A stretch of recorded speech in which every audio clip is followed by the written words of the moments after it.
Kahit halata na relasyon, Kylie tikom sa real score with Kobe. Nako, kahit anong pilit, mukhang tahimik pa rin si Kylie Alcantara pagdating sa tunay na estado ng relasyon nila ng basketballistang si Kobe Paras. Marami ang nagtatanong at nag-aabang ng sagot, pero mukhang mananatili itong misteryo for now.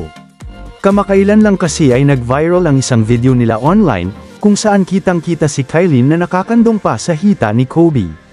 Ang sweet nilang dalawa, talagang halata na comfortable na sila sa isa't isa, kaya hindi nakatakatakang kiligin ang mga fans.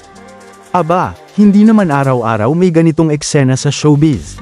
Pero nang tanungin si Kylie tungkol sa viral video sa isang panayam, medyo evasive ang sagot niya. Ang sabi ni Kylie, "I feel like it's my right to not answer or to answer questions, or to deny nor confirm anything. I don't need to explain myself din naman po to other people. Whatever they see, that's what they're gonna get," dagdag pa niya, "and as long as alam ng pamilya ko at yung mga close kong mga kaibigan or my loved ones what's really happening behind cameras, I feel like I don't owe the public any explanation naman po."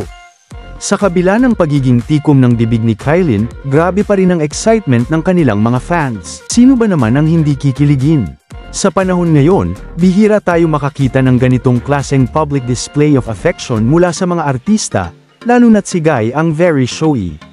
Ang saya, di ba?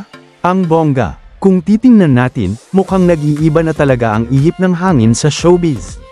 Kung si Kylie ay demure at cutesy, parang si Kobe naman ay all out sa pagpapakita ng feelings niya.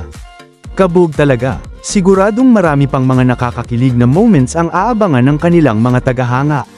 Pero syempre, only time will tell kung kailan aamin ang dalawa tungkol sa kanilang tunay na relasyon.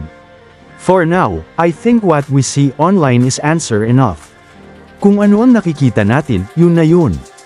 Samantala, hindi naman maiiwasan na mag-react ang mga netizens kasama na dyan ang basher sa video na nakita nila online. Nakatikim ng masasakit at maanghang na salita si Kylie Alcantara matapos mag-viral ang "Kondongan" video nila ni Kobe Para. Mukhang deadma at wala namang pakialam ang mga kasama nilang nagbi-video na tila sanay na sa kanilang kaswitin kapag magkasama, pero marami rin ang nambash at nang nege sa kapuso actress sa tila paglalantad nito sa relasyon nila ng anak ni Benji Paras matapos ang pagde-deny nito sa kanilang relasyon. Ayon pa sa basher, parang tama nga raw si Carmina sa desisyong ilayo ang anak kay Kylie dahil hindi raw tamang babae si Kylie sa kanyang anak. Kung nagustuhan mo ang video na to, huwag kalimutan mag-like at mag-subscribe para lagi kang updated sa mga bagong videos ko. Salamat!